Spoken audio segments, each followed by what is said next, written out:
فرماتا ہے ما یفعل اللہ بعذابکم، اللہ تم کو عذاب دے کر کیا کرے گا؟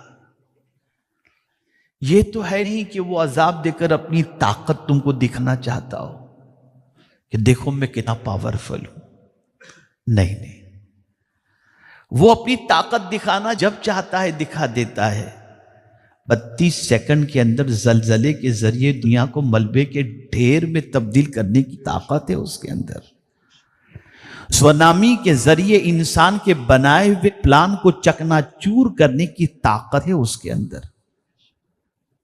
وہ بہت قوت والا ہے، وہ بہت طاقت والا ہے. تو پھر تم کو عذاب دے کر کے کیا کرے گا؟ اب عذاب کیوں تم پر آتا ہے؟ پریشانی میں تم کیوں گرفتار ہوتے ہو؟ تو اللہ نے ریزن بیان فرمایا ما یفعل اللہ بعذابکم، اللہ تم کو عذاب دے کر کیا کرے گا؟ ان شکرتم، اگر تم اللہ کا شکر ادا کرو. پتا چلا جب جب ناشکری ہوتی ہے اللہ رب العزت جل جلالہ پریشانی میں گرفتار کر دیتا ہے. جب جب اللہ عز و جل کی نعمتوں کا مس یوز ہوتا ہے اللہ رب العزت جل جلالہ اس نعمت کو چھین لیتا ہے. بڑے پیارے انداز میں قرآن مقدس میں اللہ نے فرمایا ذالک بأن اللہ لم یکن مغیرا نعمتا انعمها علی قوم حتی یغیروا ما بانفسہم. اللہ نعمتوں کو نہیں چھینتا. کسی کو اگر کوئی چیز اللہ نے دے دی تو اس وقت تک اللہ نہیں لیتا جب کہ جس کو دی گئی ہے چیز وہ خود کو چینج نہ کر دے، اس قابل اگر نہیں رکھتا اللہ اس سے وہ نعمت چھین لیتا ہے.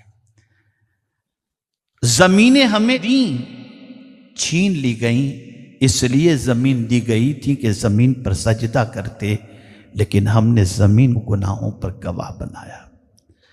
دولت اس لیے دی تھی کہ ہم دولت کے ذریعے اللہ عز و جل کا قرب حاصل کریں، ہم نے ہماری قوم نے دولت کے ذریعے عیاشیاں کی، دولت چھین لی گئی.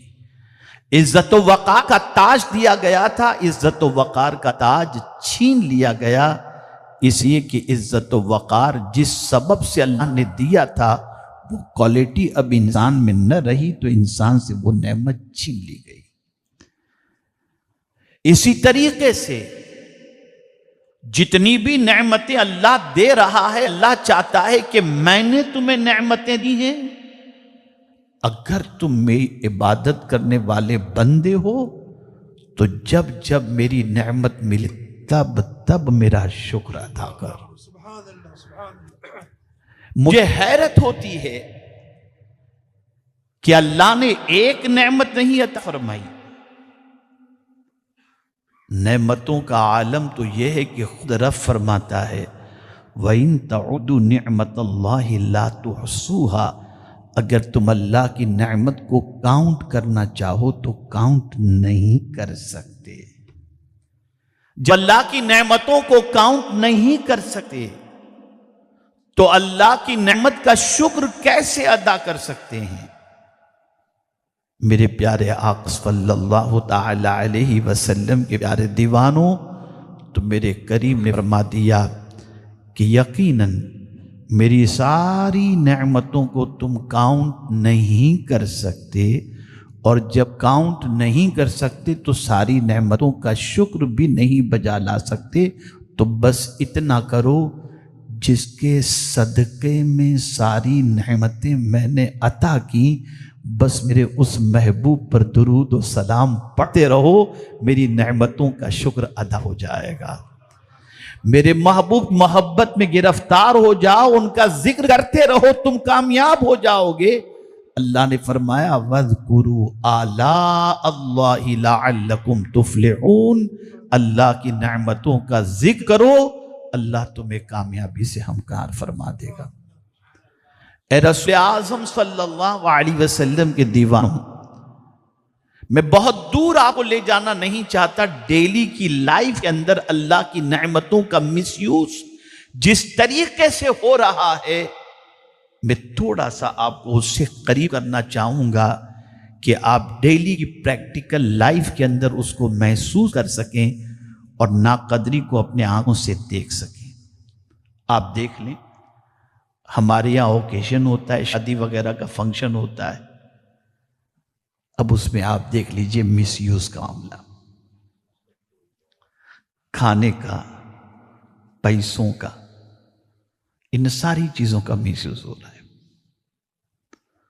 میں نے بہت ساری ایسی شادیاں کرنے والوں کو دیکھا ہے جو شادی کے ٹائم پر تو کسی حد تک مسکراتے نظر آتے ہیں، لیکن اس کے بعد کئی سالوں تک سر پکڑ کے روتے نظر آتے ہیں، اتنا قرض ہو گیا۔ اور ویسٹ آف منی کی سچویشن، العیاذ باللہ، ویسٹ آف فوڈ کی سچویشن، العیاذ باللہ۔ آپ جانتے ہیں، مجھے ایک حدیث یاد آ رہی، آقا کریم صلی اللہ علیہ وسلم اپنے گھر میں تشریف لائے تو سرکار صلی اللہ علیہ وسلم نے دیکھا کہ ایک روٹی کا ٹکڑا نیچے پڑا ہوا ہے۔ ام المؤمنین حضرت عائشہ صدیقہ رضی اللہ تعالیٰ عنہ سے فرمایا روٹی کا ٹکڑا دو، اٹھایا، سرکار نے اسے صاف کیا روٹی کے ٹکڑے کو، اور کھاتے ہوئے کیا ارشاد فرمایا؟ فرماتے عائشہ یہ وہ نعمت ہے کہ ایک بار گھر سے چلی جاتی ہے تو پلٹ کر نہیں آتی، عائشہ اس کی قدر کرنی چاہیے۔ ذرا سوچو آپ، آج ہم اپنے ٹائم کو دیکھیں تو ہمارا ٹائم کہاں ویسٹ ہو رہا ہے؟ مور دین 80% سوشل میڈیا، واٹس ایپ۔ جب یہ ساری چیزیں ہم سے ہو رہی ہیں تو اللہ عز و جل ہمیں تکلیف میں گرفتار فرما دیا۔ جب ہم اللہ کی نعمتوں کا صحیح معنوں میں شکر نہیں بجا لائیں گے تو پھر اللہ تعالی ہم سے وہ نعمت چھین لے گا۔ میں نے کل اپنی گفتگو میں ایک جملہ کہا تھا، ہمارے بھائی حافظ مقصود ہیں اس کو انگلش میں ٹرانسلیٹ کر کے پورا وائرل کیا۔ میں نے کل اپنی تقریر میں کہا تھا، چونکہ کل میری تقریر کا موضوع زبان تھا، ٹنگ، تو میں نے کہا تھا کرنا کیا ہے، اپنی زبان کو کی طرح استعمال کرنا ہے۔ ایک سینٹنس میں نے کہا تھا اور وہ یہ تھا، مخلوق سے کم بولو، خالق سے زیادہ بولو۔ اور میں آپ کو یقین کے ساتھ کہتا ہوں کہ انبیاء کرام، صالحین کرام کی زندگی کا مطالعہ کریں گے تو وہ اپنا غم بھی کسی سے نہیں کہتے تھے، وہ اپنا غم بھی اپنے رب سے کہتے تھے، انما اشکو بثی وحزنی الی اللہ۔ اے رسول اعظم صلی اللہ تعالی علیہ وسلم کے دیوانوں، جب جب ہم سے ناشکری ہوگی، جب جب اللہ کی نعمتوں کا مس یوز ہوگا، اللہ وہ نعمت ہم سے چھین لے گا۔ پھر ان نعمتوں کو اللہ عز و جل ہم سے چھین لیتا ہے، اور جب جب انسان اللہ کی نعمتوں کی قدر کرے گا، رب قدیر جل جلالہ وہ نعمت چھینے گا نہیں، بلکہ میرا رب فرماتا ہے لَإِن شَكَرْتُمْ لَأَزِيدَنَّكُمْ، تم نعمت کی قدر کرو گے میں تمہیں زیادہ عطا کروں گا۔ لیکن یہاں بڑی معذرت کے ساتھ میں عرض کرتا ہوں، سب کے وعدے پر بھروسہ ہے، رب کے وعدے پر جیسا بھروسہ ہونا چاہیے ویسا نہیں۔ ایک بلڈر اگر کہہ دے، ایک بزنس مین کہہ دے، ہم نے بہت سارے پرسٹن کے بھی اور دوسرے علاقوں کے بھی یوک کے بزنس مین کو دبئی کے اندر بہت زیادہ خواب دکھانے والوں کو انویسٹمنٹ وہاں پر کرنے کی وجہ سے ڈوبتے ہوئے دیکھا ہے۔ جی کہ دبئی والوں نے خواب دکھایا، سب کچھ بیچ کے وہاں پیسہ لگا دیا، بعد میں پتہ چلا سب ختم۔ جہاں چمکتی کوئی بات آ جائے بھروسہ کر لیا۔ نادان ایک بات اچھی طریقے سے دل کے اندر محفوظ کر لو، ان اللہ لا یخلف المیعاد، بے شک اللہ وعدہ خلافی نہیں فرماتا۔ وَأَوْفُوا بِعَهْدِ اللَّهِ، اللہ عز و جل جو وعدہ فرماتا ہے وہ پورا فرماتا ہے۔ وہ کہتا ہے تجھے زیادہ کی طلب ہے، بند تجھے کچھ نہیں کرنا، بس میری نعمتوں کی قدر کر، میں وعدہ کرتا ہوں تجھے زیادہ تھا، میری نعمتوں کا شکر ادا کر۔ تیری محنتیں اتنی نہیں کہ میں تجھے وہ نعمتیں دوں جو دنیا نہیں دے سکتی۔ آنکھ کون دے سکتا ہے؟ کان کون دے سکتا ہے؟ کس نے بن مانگ یہ نعمتیں عطا فرمائیں؟ میرے رب نے عطا فرمائیں۔ مفسرین فرماتے ہیں شکر سے مراد یہ بھی ہے کہ ان دو نعمتوں کا خاص طور پر شکر ادا کیا جائے، آنکھ کا اور کان کا۔ اور یہ دونوں چیزیں اللہ نے جو عطا فرمائی اس کا ریزن بھی، آج حضرت مولانا یونس صاحب نماز پڑھا رہے تھے تو نماز میں یہی انہوں نے تلاوت کی، نبتلیہ فجعلناہ سمیعا بصیرا۔ یہ کیوں اللہ نے عطا فرمایا؟ یہ آنکھ اور کان یہ اتنی دو بڑی نعمتیں ہیں کہ دنیا کا کوئی انسان ایسی نعمت نہیں دے سکتا، اور یہ دو نعمتیں اللہ نے اس لیے عطا کی تاکہ اس کے ذریعے تمہیں آزمائے، سنتے کیا ہو اور دیکھتے کیا ہو۔ اگر سنو گے تم قرآن تو اللہ سے رحم کی بھیک مانگنے کی ضرورت نہیں پڑے گی، اگر سنیں اور چپ رہے تو بن مانگے اللہ تم پر رحم و کرم کی بارشیں نازل فرما دے گا۔ اذا قرئ القرآن فاستمعوا له وانصتوا لعلکم ترحمون۔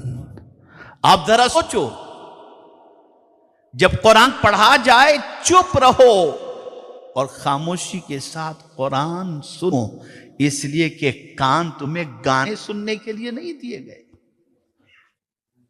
کان تمہیں غزلیں سننے کے لیے نہیں دیے گئے، کان تمہیں قرآن سننے کے لیے دیے گئے۔ اور یہی قرآن سننے کا معاملہ تھا کہ کل تک مسلمانوں کی زندگی میں انقلاب اور مسلمانوں میں جو قوت پیدا ہوئی تھی وہ قرآن سننے کی وجہ سے پیدا ہوئی تھی، اور یہی قرآن ہے، اس کی تاثیر اتنی عظیم ہے کہ بہت سارے کفر کی وادیوں میں بھٹکنے والے بھی قرآن کی اثر انگیزی سے بچ نہ سکے، اور قرآن نے ایسا اثر دکھایا کہ ان کی زندگی میں تبدیلیاں پیدا ہو گئیں، اور آج بھی دنیا اس قرآن کو سننے سے ہی روکنا چاہتی ہے۔ آج اگر گاڑیوں کے اندر شور، فلائٹوں کے اندر میوزک، ہوٹل کے اندر میوزک، یہ ساری چیزوں کا عادی جو بنا دیا گیا کہ ہم بھی جرنی کرتے ہیں تو آج ہمارے مسلمان گاڑیوں کے اندر غزلیں لگا دیتے ہیں، میوزک لگا دیتے ہیں، اللہ ماشاءاللہ میں سب کی بات نہیں کرتا ہوں، ان چیزوں کے عادی بن گئے۔ کیوں؟ اس لیے کہ جب قرآن سنو گے نہیں تو دل بدلے گا نہیں، اور اس زمانے کے اندر بھی جن کے دلوں کے اندر قرآن کی طاقت کا احساس تھا تو جب قرآن پڑھا جاتا تو وہ شور مچاتے اور کہتے شور مچاؤ شور مچاؤ، تاکہ قرآن کی آواز ان کے کانوں تک نہ پہنچے۔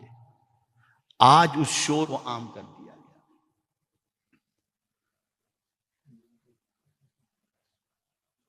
آج اس شور کو اتنا عام کر دیا گیا کہ اب مسلمان قرآن سننے سے، میں بڑی معذرت کے ساتھ عرض کرتا ہوں، خدا کی قسم میں تو کبھی کبھی اپنی قوم کی سچویشن کو دیکھتا ہوں تو میرا دل اندر سے کڑتا ہے کہ قرآن سننا بھی اب ہماری قوم پر بوجھ بن چکا ہے۔ جو قرآن دلوں کے اندر انقلاب پیدا کرنے کے لیے آیا، اب اسی قرآن کی جب تلاوت ہو رہی ہے تو کب ختم ہوگا؟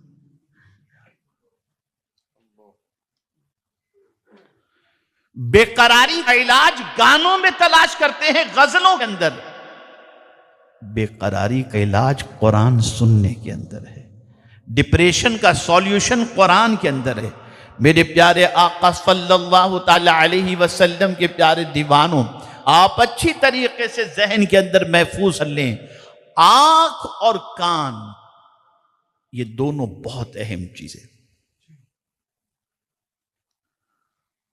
اور اسی لیے قرآن نے پہلے کان کا تذکرہ کیا کہ یہ نہ سمجھنا کہ جس رب نے تمہیں کان دیا ہے وہ تم سے کان کے بارے میں نہیں پوچھے گا۔ ان السمع والبصر والفؤاد کل اولئک کان عنہ مسئولا۔ رب پوچھے گا کان میں نے دیا تھا بندے، سنا کیا تو؟ آنکھ میں نے دی تھی دیکھا کیا تو؟ دل میں نے دیا تھا کس کی محبت اس میں آئی؟ پوچھے گا اللہ عز و جل۔ لیکن آج تو یہ ہے کہ آخرت کے سلسلے میں اس حد تک انسان بے باک ہو گیا کہ کہہ رہے یار دیکھا جائے گا۔ یہ سوچ، اتنا ایزی تم نے آخرت کو لے لیا۔ جس آخرت کے تصور سے صدیق اکبر رضی اللہ تعالی عنہ جیسے جلیل القدر صحابی اس حد تک گھبراتے ہوں کہ کہتے ہیں کاش میں کسی مومن کے سینے کا بال ہوتا کہ قیامت نے مجھے اپنے بارے میں اللہ کو جواب نہ دینا پڑتا، میں حساب کتاب سے بچ جاتا۔ کون صدیق اکبر؟ جن کا ایمان میزان کے ایک پلڑے میں رکھا جائے اور سارے مسلمانوں کا ایمان ایک پلڑے میں رکھا جائے تو ابو بکر کا ایمان سب پر بھاری ہو جائے گا۔ وہ یہ کہہ رہے ہیں جن کے بارے میں حضور نے فرمایا کہ اگر مجھے خلیل بنانا ہوتا تو میں ابو بکر کو اپنا خلیل بناتا۔ جو یار غار بھی رہے، یار مزار بھی رہے، وہ قیامت سے اتنا ڈرتے ہیں، اور ہمارا حال ہم سے زیادہ کون جانتا ہے؟ بل انسان علی نفسہ بصیرہ، ہر انسان اپنے بارے میں جانتا ہے۔ یہ آنکھ، کان اور یہ پورا اسٹرکچر، یہ پورا وجود اللہ کی امانت ہے ہمارے پاس۔ اس امانت کو اپنی مرضی سے ہم یوز نہیں کر سکتے۔ مال بھی اللہ کی امانت اور جان بھی اللہ کی امانت، یہ دونوں چیزیں اس نے خرید لی ہیں اور ہمیں ٹیمپرری طور پر یوز کرنے کے لیے دیا ہے۔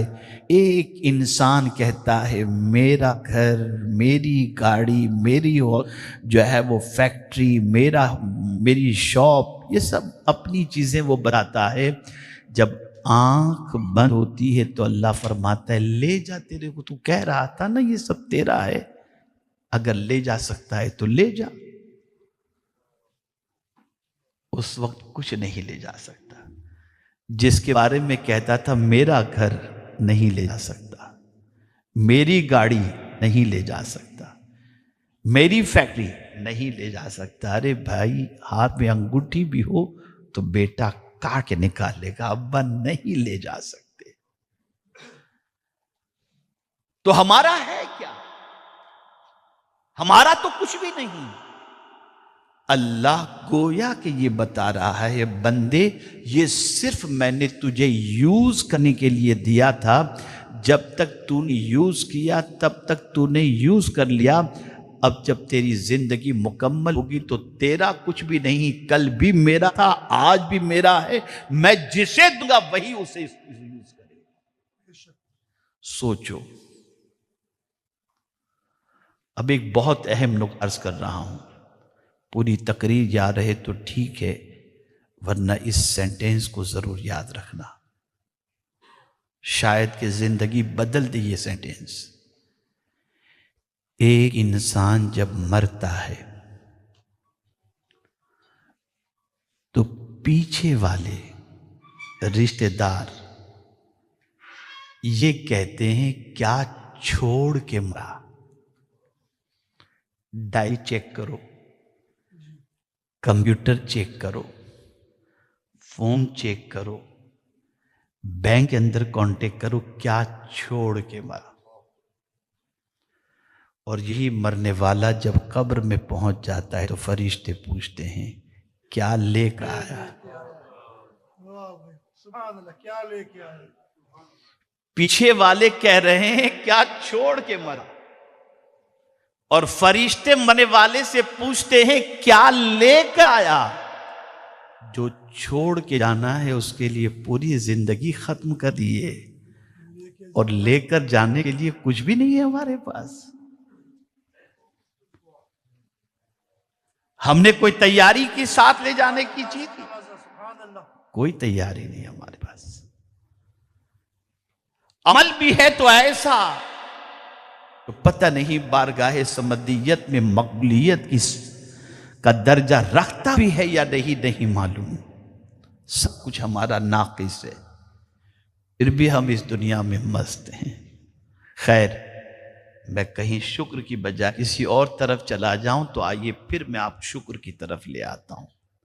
اللہ کی نعمتوں کا شکر کرو، شکر ادا کیا کرو۔ جب جو نعمت ملے فوراً اس کا شکر ادا کر لو۔ اللہ کو شکر ادا کرنے والا بندہ بہت پسند ہے، بڑی محبت کرتا ہے شکر ادا کرنے والے بندے کی۔ آپ ذرا بتائیے، آپ نے کسی کو کوئی چیز تحفے میں دی، مثال کے طور پر آپ نے کسی سے کہا کہ یار یہ نا فلاں کو تم دے دینا میری طرف سے، پھر آپ نے اس کو میسج کیا کہ یار میں نے تمہارے لیے ایک گفٹ بھیجی تھی، ملا یا نہیں، ملی یا نہیں؟ وہ لکھ دے کہ ہاں ملی، لیکن گفٹ کے عوض کے اندر تھینک یو نہیں لکھتا، جزاک اللہ نہیں لکھتا، تو آپ کہتے ہیں کیسا آدمی ہے یار، اس کے پاس تھینک یو کہنے کے لیے بھی ٹائم نہیں۔ نیکسٹ ٹائم آپ کوئی گفٹ دینے کے بارے میں 50 بار سوچیں گے، اس ناقدرے کو دے کر کے کیا فائدہ، کیا فائدہ؟ نادانو، اس سے بھی تمہیں سمجھ میں نہیں آتا۔ سن لو، دنیا وہ گفٹ دے گی جو اور بھی دے سکتے ہیں، خدا نے وہ دیا ہے جو کوئی نہیں دے سکتا۔ اللہ نے وہ دیا ہے جو کوئی نہیں دے سکتا، پھر ہم کیوں ایسا کر رہے ہیں کہ اس کا شکر نہیں بجا لاتے؟ میں بوائلر مرغی کی بات نہیں کر رہا ہوں، دیسی مرغی کی بات کرتا ہوں۔ وہ ایک ڈراپ پانی پینے کے بعد یوں آسمان پر اٹھا کرتے، ہمیں بتاتی ہے کریم کا شکر ادا کرو۔ حیرت کی بات ہے، ہم اللہ عز و جل کا شکر ادا کرنے کے لیے تیار ہی نہیں ہیں۔ ہماری زندگی اللہ کی ناشکری میں گزرتی۔ آئیے، بیٹا پیدا ہوا، بڑے زمانے کے بعد پیدا ہوا، نام کیا رکھیں گے، برتھ ڈے منانا، یہ ہے وہ ہے۔ کبھی ہم نے قرآن پڑھا کہ بچے کی ولادت کے بعد بچے کی سب سے پہلے فکر کس چیز کی کرنی چاہیے؟ حضرت ابراہیم علیہ السلام کو اللہ عز و جل نے بیٹے عطا فرمائے، ایک بیٹا عطا فرمایا، دوسرے بیٹے کی بات کی بشارت بھی عطا فرما دی۔ تو قربان جائیے، حضرت ابراہیم علیہ السلام ادھر بیٹے کی ولادت ہوتی اور کہتے الحمدللہ الذی وہب لی علی الکبر اسماعیل و اسحاق ان ربی لسمیع الدعاء رب اجعلنی مقیم الصلاة ومن ذریتی ربنا وتقبل دعاء۔ اے اللہ، تیرا شکر ہے کہ تو نے مجھے بڑھاپے کے اندر اسماعیل اور اسحاق جیسی اولاد عطا فرمائی۔ اے میرے رب، مجھے اور میری ذریت کو نماز قائم کرنے والا۔ سبحان اللہ، سبحان اللہ۔ یہ فکر سب سے پہلے۔ قرآن اٹھا کر کے دیکھیے، آپ کو ایک حدیث شریف سناؤں گا، آپ کا ایمان تازہ ہوگا، اور مجھے امید ہے کہ آج کے بعد انشاءاللہ اس حدیث پر عمل کرنے کی کوشش کریں گے۔ جانتے ہیں، قربان جائیے رحمت عالم صلی اللہ علیہ وسلم کے ارشاد پر، آقا کریم صلی اللہ علیہ وسلم نے ارشاد فرمایا کہ جب پروردگار کسی کو کوئی نعمت عطا کرتا ہے اور اس نعمت کے ملنے پر وہ ایک بار کہتا ہے الحمدللہ، اللہ اسے ثواب عطا کرتا ہے۔ لیکن اس نعمت سے خوش ہو کر ایک بار کی بجائے 2 بار کہتا ہے الحمدللہ، تو اللہ تعالیٰ دگنا ثواب عطا کرتا ہے۔ اور اس نعمت پر خوش ہو کر میرا بندہ اگر 3 مرتبہ الحمدللہ کہہ دے، اللہ اس کے صغیر گناہوں کو معاف فرما دے۔ کسی نعمت کے ملنے پر بندہ 3 مرتبہ الحمدللہ کہہ دے تو اللہ اس کے صغیرہ گناہوں کو معاف فرما دیتا ہے۔ آپ ذرا سوچیں، ہمیں تھینک یو تو یاد ہے، الحمدللہ یاد نہیں۔ منو پانی پی جاتے ہیں، ٹنوں پانی پی جاتے ہیں، منو کھانا کھا جاتے ہیں، الحمدللہ یاد ہی نہیں ہے۔ یہ قحط پڑ جانا، یہ غلے کا کم ہو جانا، یہ گلوبل وارمنگ، یہ ساری چیزیں ہے کیا؟ یہ سب اللہ کی نعمتوں کی ناشکری کا ریزن ہے۔ اسی لیے اللہ عز و جل نے فرمایا یا ایھا الذین آمنوا کلوا من الطیبات، کلوا من طیبات ما رزقناکم واشکروا للہ ان کنتم ایاہ تعبدون۔ اللہ فرماتا ہے اے ایمان والو، جو کچھ ہم نے پاکیزہ حلال تمہیں عطا کیا ہے نا، اس میں سے کھاؤ، اس رزق میں سے کھاؤ اور میرا شکر ادا کرو۔ اللہ اکبر۔ لیکن یہ شکر کون ادا کرے گا؟ ان کنتم ایاہ تعبدون، اگر تم میری عبادت کرتے ہو۔ اس لیے آپ دیکھیں گے کہ ماڈرن زندگی گزارنے والا کبھی اللہ کا شکر ادا کرتا نظر نہیں آئے گا، لیکن زیادہ تر اللہ کا شکر ادا کرنے والے بندے وہ نظر آئیں گے جو اللہ کی بندگی کرتے ہوئے نظر آتے ہیں۔ آپ وہ کسی حد تک کرتے نظر آئیں گے۔ اللہ کا شکر ادا کرو اور قربان جائیے۔ میں یہاں پر یوتھ کو اسپیشلی میں کہوں گا، شکر اللہ کا بھی ادا کرو، اور اگر آپ کے ساتھ کسی نے اچھا سلوک کیا ہے تو اس کا بھی شکر ادا کرو، بھلائی کی ہے کسی نے، اس کا بھی شکر ادا کرو۔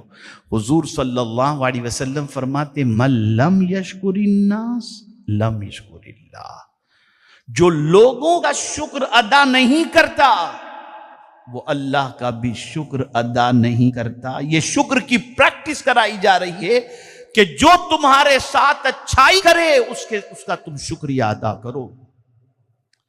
اور ابتدا قرآن کہاں سے کی؟ کس کا شکر؟ انسانوں میں سب سے پہلے جوڑا اللہ نے، انشکر لی ولوالدیک، میرا شکر ادا کرو اور اپنے ماں باپ کا شکر ادا کرو۔ حضرت بایزید بسطامی علیہ الرحمہ مدرسے میں پڑھنے کے لیے گئے، اور جب مدرسے میں پڑھنے کے لیے پہنچے تھے اور کچھ دن گزرے اور استاد قرآن پڑھاتے پڑھاتے جب اس آیت پر پہنچے انشکر لی ولوالدیک، تو حضرت بایزید بسطامی علیہ الرحمہ نے اپنے استاد سے کہا حضور اگر اجازت ہو تو میں اپنی ماں سے مل کر آؤں؟ فرمایا بیٹے بے ٹائم کوئی چھٹی کا وقت تو نہیں ہوا؟ کہا حضور اجازت ہے تو میں مل کر آ جاؤں، میں جلدی آ جاؤں گا۔ اجازت دی گئی، بایزید بسطامی گھر پہنچے، دروازے پہ دستک دی، ماں نے دروازہ کھولا تو بایزید بسطامی کو دیکھا، فرمایا بیٹے اتنی جلدی آ گئے، بھی تو مدرسے کی چھٹی کا ٹائم نہیں ہوا؟ کہا ماں تیرا بہت بڑا شکر ہے، تیرا بہت بڑا احسان ہے، بس ماں مجھے اجازت دے میں جا رہا ہوں۔ کہا بیٹے اتنی سی بات کہنے کے لیے تو آیا؟ کہا ہاں میں نے آج میرے استاد سے پڑھا انشکر لی ولوالدیک، میں نے سوچا تیرا شکر ادا کر لوں، پھر اس کے بعد رب قدیر اللہ جلالہ کا بھی میں شکر اس طریقے سے ادا کروں کہ تیرا شکر کہ میری ماں نے مجھے اللہ عز و جل کی محبت پلائی، اور اس اللہ کا شکر کہ اللہ نے تیرے جیسی ماں مجھے عطا فرمائی۔ یہ سوچتے شکر ادا کرو، ناشکری کے دروازے بند کر دو۔ نعمتیں اس وقت تک ہمارے پاس رہتی ہیں جب تک کہ ان نعمتوں کا ہم شکر ادا کرتے ہیں۔ ایک مرتبہ درود شریف پڑھ لیں، میں آپ کو مزید اس کے حوالے سے کچھ باتیں بتا دوں۔ میرے پیارے آقا صلی اللہ تعالی علیہ وسلم کے پیارے دیوان، بہت طویل یہ مضمون ہے، لیکن میں بہت زیادہ اس پر گفتگو کرنے کی بجائے موٹی موٹی کچھ باتیں سمجھا دوں جو آپ کی کھوپڑی شریف کے اندر بات بیٹھ سکے۔ میں کسی بزرگ کا قول بتا دوں، اور بزرگ لوگ جو ہے نا، وہ جو بھی کہتے ہیں نا، وہ تجربے کی روشنی میں کہتے ہیں، انہوں نے اس چیزوں کا ایکسپیرینس کیا ہے تو کانفیڈنس کے ساتھ کہتے ہیں۔ یقین کے ساتھ میں کہتا ہوں کہ اس کو آپ دل و دماغ میں آج کے بعد محفوظ کر لیں۔ کسی عارف نے کیا خوب کہا، الشکر قید للموجود وصید للمفقود وموجب التقرب الى الرب المعبود وثواب فی دار الخلود۔ یہ تفسیر مظہری کے اندر ایک عارف کامل کا قول موجود ہے۔ اب سمجھے مطلب، جو بندہ شکر ادا کرتا ہے تو ظاہر سی بات ہے کہ کوئی نعمت اس کے پاس ہے، اسی پر وہ شکر ادا کرے گا نا۔ تو موجود نعمت پر اللہ کا جب شکر ادا کرتا ہے تو جو نعمت اس کے پاس ہے اللہ تعالیٰ اس کو پرماننٹ کر دیتا ہے، پرماننٹ کر دیتا ہے۔ اور اسی کے ساتھ وصید للمفقود، جو انعامات رب کی جانب سے اب تک نہیں ملے تھے، بہت ساری نعمتیں جو اب تک نہیں ملی، تو شکر ادا کرنے کی بنیاد پر اللہ ان نعمتوں کے لیے راستہ ہموار کر دیا کرتا ہے۔ بارگاہ رب العزت کے اندر شکر ادا کرنے کی وجہ سے اللہ تعالیٰ اسے اپنے قرب کی دولت سے مالا مال کر دیتا ہے، اپنے قریب کر دیتا ہے۔ اور اللہ اکبر، آخری بات تو دلوں کو جھنجھوڑنے والی، یہ فرماتے ہیں اور جنت میں ثواب کا باعث بننے والی یہ چیز ہو جاتی ہے، یعنی اس بندے کو اللہ تعالیٰ صرف جنت ہی نہیں عطا فرمائے گا، جنت کی بھی بے شمار نعمتیں اللہ اسے عطا فرما دے گا۔ ایک شکر کے عوض میں کتنا کچھ ملتا ہے۔ لیکن برا نہ مانے تو میں عرض کروں، کسی کو اگر 1 ملین کا پروفٹ ہو جائے تو ہنستا ہوا تو نظر آئے لیکن کہے گا نہیں، اور کسی دن اگر اس کی دکان کے اندر 10 روپے کا پروفٹ، کیا بتائیں، دھندا ہی نہیں ہے، اور یہ نہیں ہے دھندا، اس کی اطلاع پورے شہر کو ہو جاتے، بیچارے کا کاروبار مندہ چل رہا ہے۔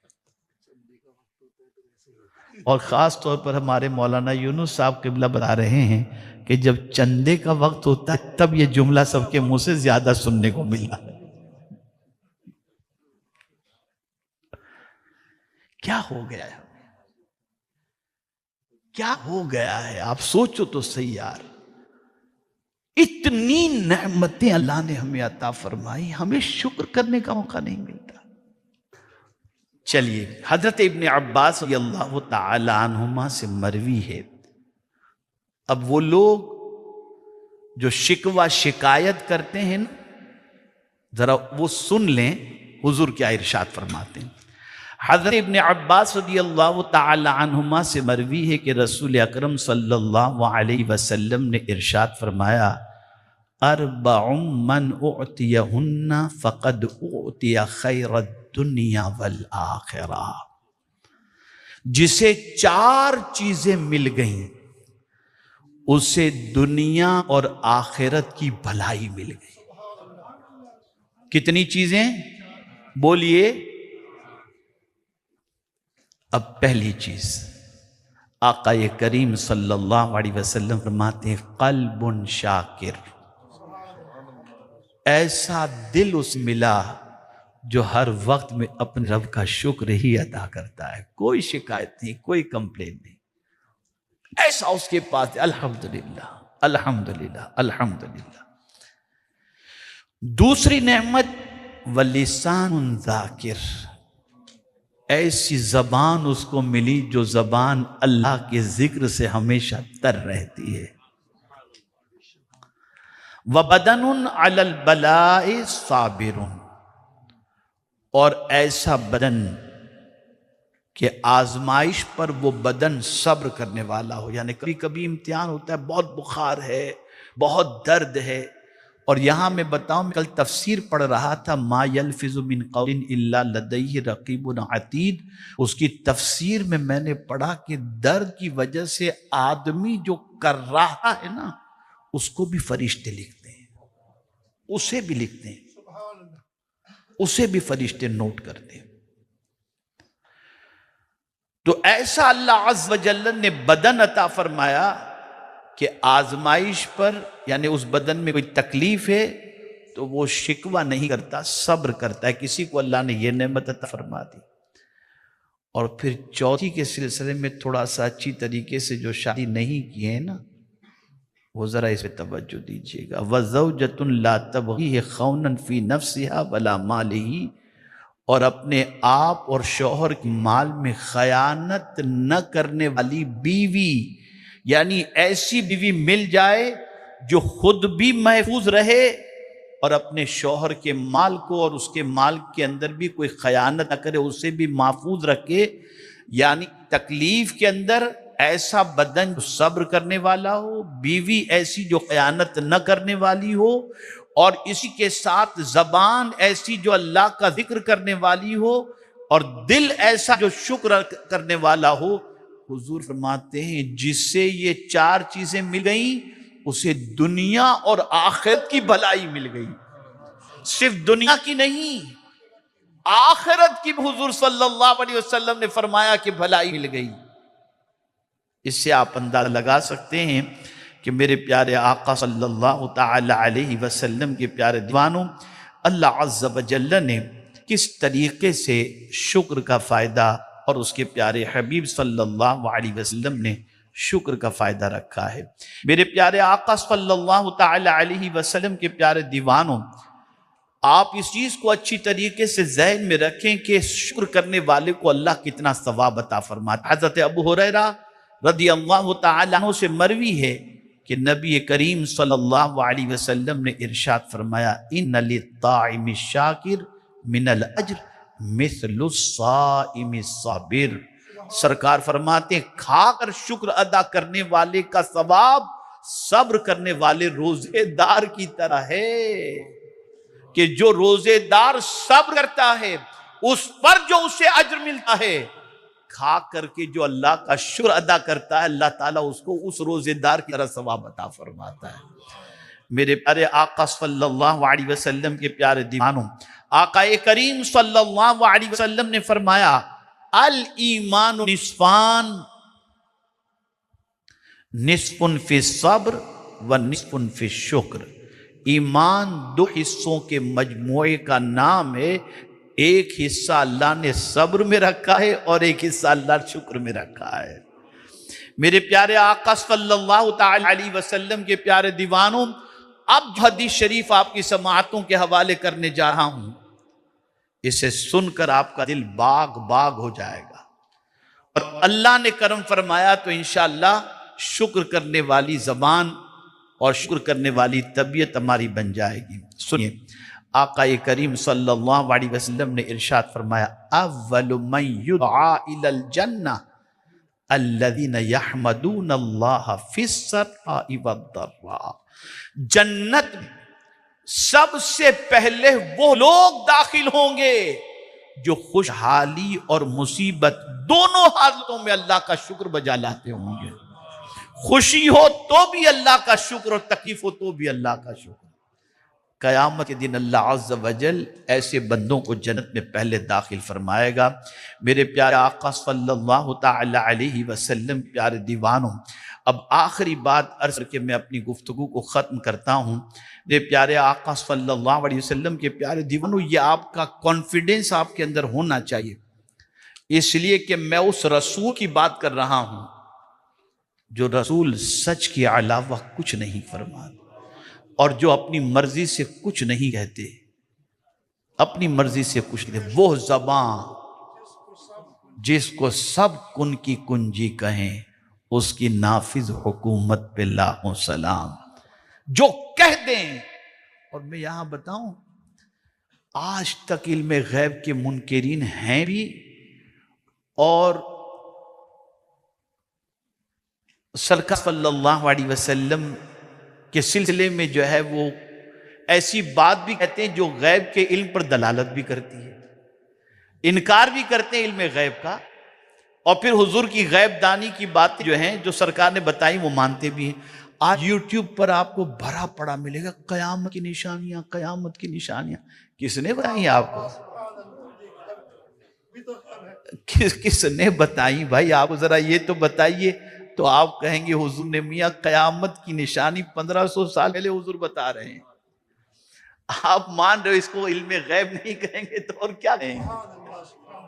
اور کیا کہیں گے آپ مجھے بتائیں۔ میں نے ابھی آئی تھنک کسی جگہ پر انڈیا کے اندر تقریر کی، تو میں نے اس تقریر کے اندر یہ کہا کہ حضرت جبریل امین علیہ الصلاۃ و تسلیم حضور صلی اللہ علیہ وسلم کی خدمت میں جب حاضر ہوتے تو لباس بشری میں جب آتے تو زیادہ تر حضرت دحیہ کلبی کی شکل میں آتے۔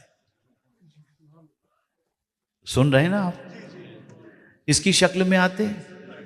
کون آتے؟ بولیے۔ جبریل امین۔ جبریل امین بشر ہیں کہ نور؟ یار تو خادم نور ہو کر بشر بن سکتا ہے، خادم نور ہو کر بشری لباس پہن سکتا ہے، تو سید البشر نور کیوں نہیں ہو سکتے؟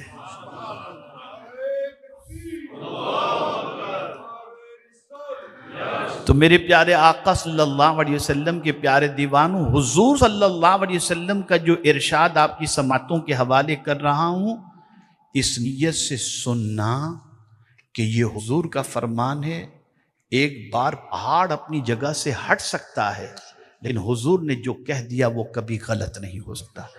اور اگر اس یقین کے ساتھ پیش کی جانے والی حدیث کو آپ نے سنا اور اس پر عمل کیا آپ نے، یا ہم نے سب نے عمل کیا، پھر دیکھیں آپ انشاءاللہ کرم کی بارشیں کتنی ہوتی ہیں۔ شعب الایمان جلد 6 صفحہ نمبر 294 کے اندر یہ حدیث مبارکہ موجود ہے۔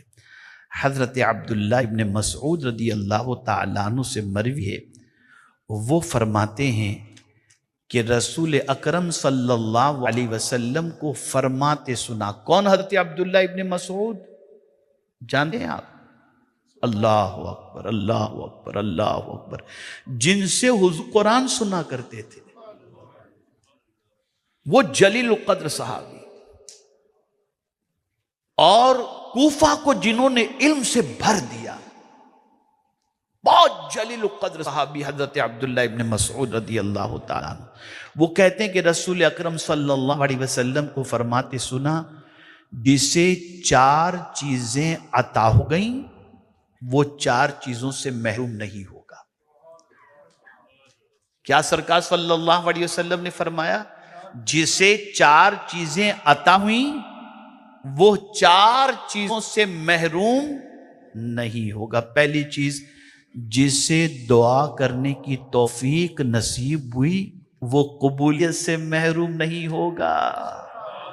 اب اگر کوئی کہے میں تو زمانے سے مانگ رہا ہوں مجھے میری دعا قبول نہیں ہوتی، تو حضور نے تو فرما دیا کہ قبول ہوگی، اس لیے کہ اللہ نے خود فرمایا ہے کہ ادعونی استجب لکم، مجھ سے دعا کرو، مجھ سے مانگو، میں تمہاری پکار کو قبول کروں گا۔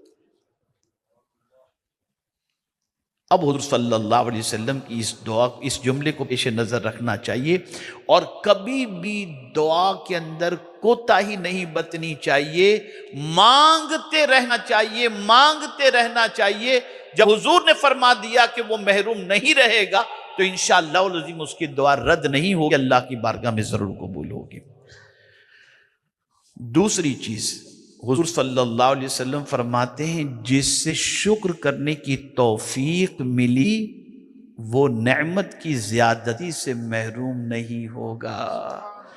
یعنی جو شکر کرے گا اللہ اسے زیادہ عطا کرے گا ہی، یہ حضور صلی اللہ علیہ وسلم کا ارشاد ہے۔ اور تیسرا ارشاد، جس سے استغفار کی توفیق نصیب ہوئی وہ مغفرت سے محروم نہیں رہے گا۔ استغفار کرتے رہو، اللہ رب العزت جل جلالہ ضرور مغفرت کا پروانہ عطا فرمائے گا۔ اور آخری بات میرے آقا صلی اللہ علیہ وسلم نے فرمائی، جسے توبہ کرنے کی توفیق عطا ہوئی وہ توبہ کی قبولیت سے محروم نہیں ہوگا۔ تو اے رسول اعظم صلی اللہ تعالی علیہ وسلم کے دیوانوں، یہ چند کلمات تھے جو میں نے آپ کی سماعتوں کے حوالے کیے۔ آج کا یہ سبق دل و دماغ میں محفوظ کر کے اٹھیں، شکوہ بند، شکر شروع۔ اب شکر ادا کرنے کے طریقے بتا دوں، 3 طریقے شکر ادا کرنے کے۔ ایک طریقہ تو یہ ہے کہ نعمت ملی الحمدللہ، دوسرا طریقہ نعمت ملی سجدے میں جا کر اللہ کا شکر ادا کیا، اور تیسرا طریقہ جو سب سے اللہ کا پسندیدہ طریقہ ہے، اللہ کو پسند ہے طریقہ، وہ یہ ہے اللہ نے جو نعمت عطا فرمائی اس نعمت کو اللہ اور اس کے رسول کے ارشاد کے خلاف یوز نہ کیا جائے۔ آنکھ قرآن دیکھنے کے لیے پکچر مت دیکھو، کان قرآن اور اچھی باتیں سننے کے لیے دیے گئے، اچھی باتیں سنو، زبان اچھی باتوں کے لیے اچھی بات بولو، پیر اچھی طرف اچھے کاموں کے لیے لے جانے کا حکم ہے، اس لیے اللہ نے عطا فرمایا، اس طرف توجہ دو۔ تو عرض کرنے کا منشا یہ ہے کہ جو اللہ نے نعمتیں دیں اس کو جب مس یوز کرنے سے تم بچو گے، گویا تم نے اللہ کا شکر ادا کیا، اللہ عز و جل کی نعمتوں کی ناقدری نہیں کی۔